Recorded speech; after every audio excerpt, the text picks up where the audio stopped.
এই ভিডিওটা ছিল সেপ্টেম্বর মাসের ভিডিও, কিন্তু পরপর এতগুলো ভিডিও জমা থাকায় সেটা আমি পোস্টই করতে পারি। তো চলো আজকে এই ভিডিওটা তোমাদের সাথে শেয়ার করছি। তো হ্যালো সবাইকে, তোমরা কেমন আছো? আশা করছি তোমরা সবাই অনেক ভালো আছো। আমি অনেক অনেক ভালো আছি। আমার নতুন একটি ভিডিওতে তোমাদের সবাইকে অনেক অনেক স্বাগত জানাই। ওই দিন ছিল আমার মামা আর মামির অ্যানিভার্সারি। তো আমি সন্ধ্যাবেলায় ওদের বাড়িতে গিয়েছিলাম কী কী প্রিপারেশন হচ্ছে সেটা দেখার জন্য।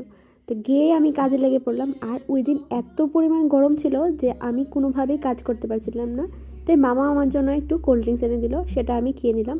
তারপর আমি একটু বেলুন টেলুন লাগিয়ে নিলাম। আর দেখো এখানে বাচ্চা বাটি কী করছে।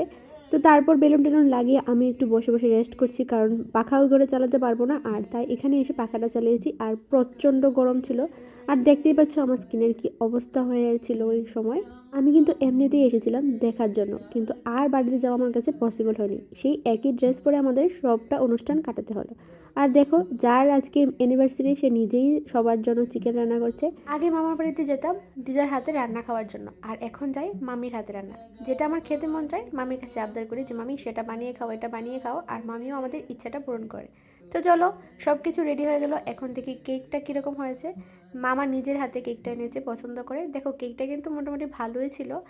আর শুভশ্রীর অবস্থাটা তোমরা দেখো, ওকে বলছি যে তুই রেডি হ রেডি হ, কিন্তু না, ও একই ড্রেস পরে থাকবে। বলছে তুমি তো এই ড্রেস পরে এসেছো, তাহলে আমি কেন ড্রেস চেঞ্জ করব।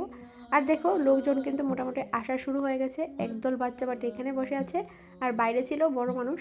আর যেহেতু ঘরের মধ্যে প্রচণ্ড গরম, আর ঘরেও স্পেসটা এত ছিল না, তাই বাইরেই সবাই ওয়েট করছিল।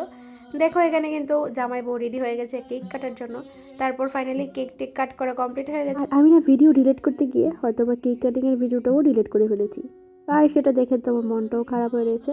তো যাই হোক, কিছু না, ভিডিওটা তোমাদের সাথে শেয়ার করতে পারছি সেটাই বড় কথা। আর এখানে দেখো কেক কাটার পর সবাই কিন্তু খেতে বসে গেছে। আর সবশেষে আমার মার হাতে দায়িত্ব ছিল কুমড়ি ভাজাটা। আর মা ভাজতে ভাজতে আমি আর শুভশ্রী তো বেশ কয়েকটা খেয়েও নিয়েছি। তো চলো, সব কিছুর পর এখন আমরা খেতে বসি। আর আজকের মেনুতে ছিল কুমড়ি, ডাল, শুটকির চাটনি, তারপর ছিল ডিম পেঁয়াজি, আর ছিল চিকেন, পাঁপড়, এগুলি। আর আমি চিকেনটা খাইনি, কারণ কি আমি আগেই চিকেন খেয়ে নিয়েছি, আর তো একটা ভালো লাগছিল না এখন খেতে। তো তাই আর চিকেন খাইনি। তো খাওয়া দাওয়ার পর একটু কোল্ড ড্রিঙ্কস না খেলে তো হয়ই না, যেহেতু প্রচণ্ড গরম পড়েছে। তো খাওয়া দাওয়া সেরে এখন হাঁটি হাঁটি করে আমি যাচ্ছি বাড়িতে। আর তোমাদের মামার বাড়ি থেকে নিজের বাড়ি যেতে কত মিনিট সময় লাগে সেটা অবশ্যই কমেন্ট করে জানাবে। তো চলো, দেখা হচ্ছে অন্য ভিডিওতে। Tata, by.